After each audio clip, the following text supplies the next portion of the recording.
Assalamualaikum warahmatullahi wabarakatuh. Perkenalkan, nama saya Idina Rahmatika, NIM 220324222.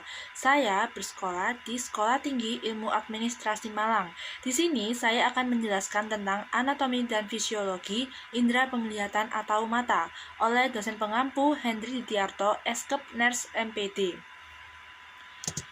Yang pertama, saya akan memperlihatkan tentang anatomi mata, yaitu kornea, iris, pupil, lensa, limbus, otot siliar, zonule lensa, otot bola mata, makula, saraf optik, vitreus atau padan kaca, sklera, lapisan koroid, dan lapisan retina.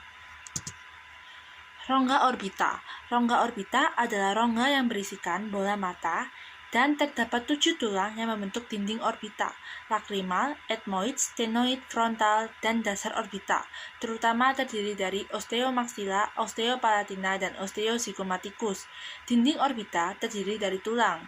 Yang pertama, atap atau superior, yaitu osteofrontal, yang kedua lateral, yaitu osteofrontal osteozygomatic ala makna osteostenoid, yang ketiga inferior, yaitu osteozygomatic osteomaxilla dan osteopalatina, yang keempat nasal, sebagai berikut osteomaxilla, osteolakrimal, dan osteoetmoid. Yang kedua, saya akan menjelaskan tentang kelopak mata. Kelopak mata biasa disebut dengan palpebra. Fungsi dari kelopak mata melindungi bola mata, mengeluarkan sekresi kelenjarnya yang membentuk film air mata di depan kornea. Fungsi perlindungan yaitu terhadap trauma sinar pengeringan bola mata. Bagian-bagian kelopak mata yaitu kulit, otot, tarsus, kelenjar, septum orbita, pembuluh darah, dan sistem saraf. Kelopak mata yang terdiri dari kulit, tipis dan halus, dihubungkan oleh jaringan ikat halus dengan otot di bawahnya, sehingga kulit mudah digerakkan dari dasarnya. Kelopak mata terdapat kelenjar keringat, yaitu zeis dan mole.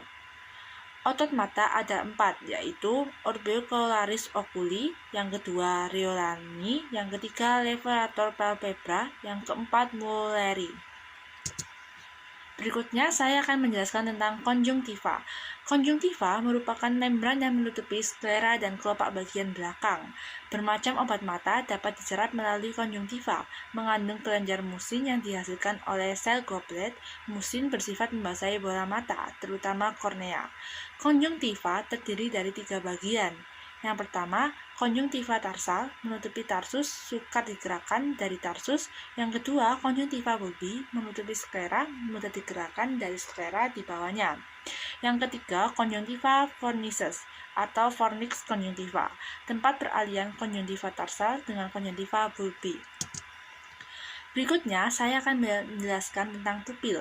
Pupil adalah bagian mata yang melekat, yang berbentuk lingkaran dan berwarna hitam. Pupil terletak setelah iris dan seperti muara yang terletak di bagian sentral. Pupil merupakan bagian mata yang akan berkontraksi atau menyempit untuk mencegah terlalu banyak cahaya yang masuk ke mata, dan juga dilatasi atau membesar bila cahaya yang masuk kurang agar cahaya dapat sampai ke retina mata. Fungsi pupil yaitu untuk memungkinkan cahaya masuk ke mata, sehingga dapat difokuskan pada retina untuk memulai proses penglihatan. Yang kedua, untuk mengatur berapa banyak cahaya yang masuk ke dalam mata. Berikutnya, saya akan menjelaskan tentang lensa. Berbentuk lempeng, cakram biconvex, dan terletak di dalam bilik mata belakang. Bagian posterior lebih konveks. Pengandung lensa yaitu zonulasin. Lensa dibentuk oleh sel epitel lensa yang membentuk serat lensa di dalam kapsul lensa, yaitu kapsula lentis.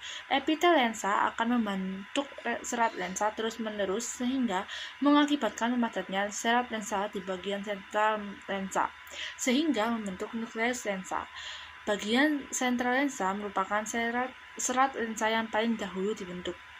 Di bagian luar nukleus ini terdapat lensa yang lebih mudah, disebut korteks lensa. Nukleus lensa mempunyai konsistensi lebih keras dibanding lensa yang lebih mudah. Fungsi memfokuskan cahaya di retina, pengubahan akomodasi dengan pengubahan lengkung lensa, terutama kurvatura anterior. Yang berikutnya adalah retina. Retina adalah lapisan terdalam dari ketiga dinding bola mata yang berupa membran tipis, bening, dan mirip jala dengan nilai metabolisme O2 yang tinggi. Retina berisi 2 macam fotoreseptor, Yang pertama, sel kerucut atau cones, yaitu protective vision berfungsi sebagai penglihatan warna, cahaya dengan intensitas tinggi, dan penglihatan sentral atau ketajaman penglihatan. Yang kedua, sel batang atau root, yaitu scotopic vision, berperan untuk melihat cahaya dengan intensitas rendah, tidak dapat melihat warna untuk penglihatan perifer dan orientasi ruangan. Berikutnya, sklera, bagian putih bola mata yang bersama-sama dengan kornea merupakan pembungkus dari pelindung bola mata, sangat kuat dan elastis, tebal 1 mm. Sklera berjalan dari papil optik nervus sampai kornea. Sklera ditembus L opticus, tempat di mana optikus menembus sklera disebut lamina cribrosa, sedikit mengandung pembuluh darah. Yang berikutnya saya akan menjelaskan tentang nervus opticus, saraf optik yang keluar dari posterior bola mata membawa dua jenis rambut saraf penglihat dan saraf pupilomotor. Kelainan saraf optik menggambarkan gangguan yang diakibatkan tekanan langsung atau tidak langsung terhadap saraf optik atau perubahan toksik dan anoksik yang mempengaruhi area listrik. Berikut penjelasan dari indera mata. Bila ada kurangnya, mohon dimaafkan. Terima kasih. Wassalamualaikum warahmatullahi wabarakatuh. Dan jangan lupa like and subscribe channel saya. Terima kasih.